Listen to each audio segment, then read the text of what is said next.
धरा जब जब विकल होती, मुसीबत का समय आता, किसी भी रूप में कोई महामानव चला आता।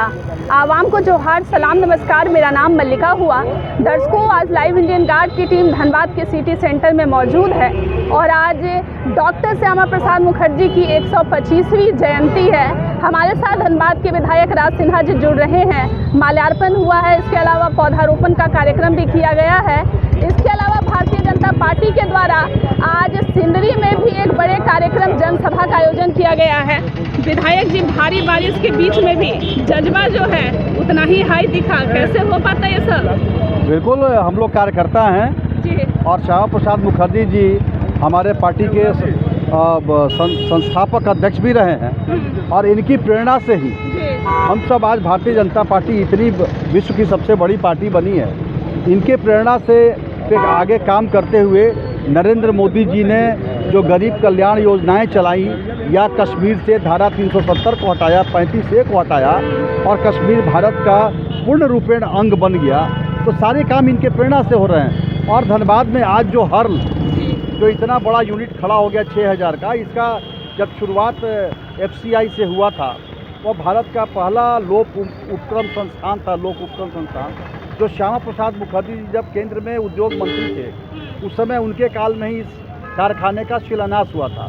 तो हम भारतीय जनता पार्टी के कार्यकर्ता अपने नेता के इन तमाम क्रियाकलापों को लेकर उत्साहित रहते हैं। और सबसे कम उम्र में, यह केवल नेता नहीं थे, राजनेता नहीं थे, महाप्रकांड विद्वान थे। सबसे कम उम्र में, मात्र 33 वर्ष की उम्र में कलकत्ता विश्वविद्यालय के, जब पूरा झारखंड, बिहार, उड़ीसा, बंगाल सब एक था, 6-7 प्रदेश थे, उस समय के कलकत्ता यूनिवर्सिटी के वाइस चांसलर बने। इनके पिताजी वाइस चांसलर थे, एक ही बाप और बेटा, आशुतोष मुखर्जी और श्यामा प्रसाद दोनों। तो ये थे कि ये केवल नेता नहीं, राजनेता नहीं, प्रकांड विद्वान थे और उन्होंने देश को बहुत कुछ दिया है। आज हमारे हिंदू समाज के लिए खास करके इन्होंने, जब हिंदू महासभा के रूप में इन्होंने बहुत कुछ कार्य किया। और जो पाकिस्तान, जब देश का बंटवारा हुआ, उस समय जो दुर्दशा हो रही थी हिंदुओं की, उसके विरोध में इन्होंने त्यागपत्र दिया था मंत्रिमंडल से।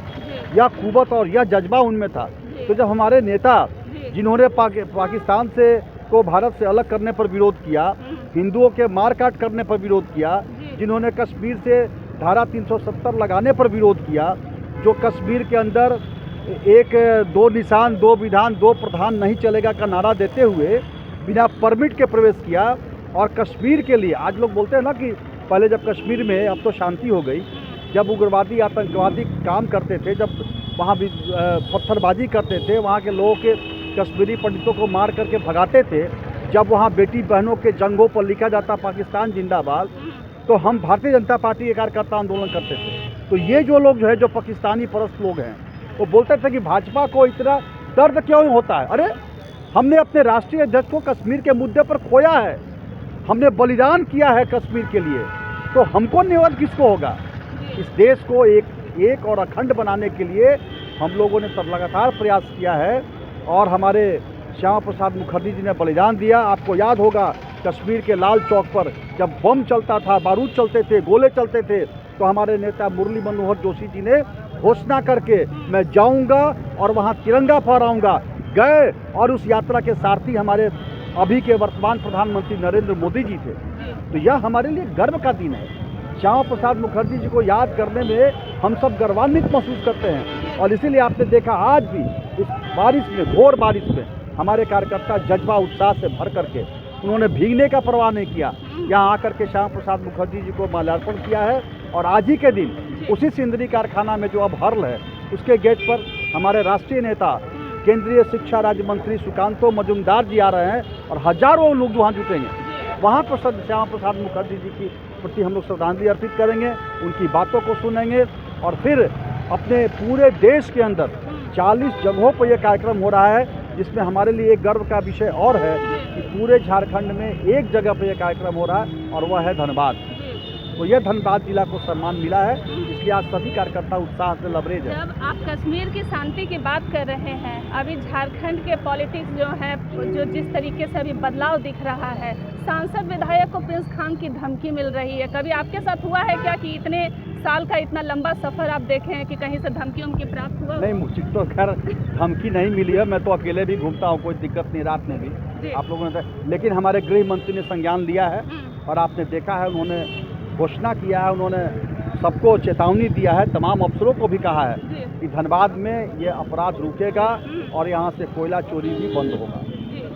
यह लेकिन झारखंड की जो स्थिति है, आप देखिए जमशेदपुर में पुलिस के गाड़ी से पीसीआर जो है उससे खींच करके अपराधियों ने पुलिस के सामने गोली भी नहीं मारा, चाकू से गोद गोद के उस व्यक्ति की हत्या कर दी। इतना निशंस, इतना हिम्मत, इतनी शक्ति अपराधियों का। क्योंकि मैंने कई बार कहा है, आप लोगों ने दिखाया है, छापा भी है कि यहाँ मैंने विधानसभा में कहा है कि झारखंड में सरकार के संरक्षण में अब जो ये अपराधी हैं वो अपना कार्य कर रहे हैं। सरकारी संरक्षित अपराध यहाँ बढ़ गया है और इससे चलते, लेकिन हमारे केंद्रीय गृह मंत्री अमित शाह जी ने संज्ञान लिया है और मुझे विश्वास है कि जल्द ही इस पर कुछ न कुछ कार्रवाई होगी। धन्यवाद विधायक। दर्शकों, थोड़ी देर के बाद पुनः वापसी करती हूँ।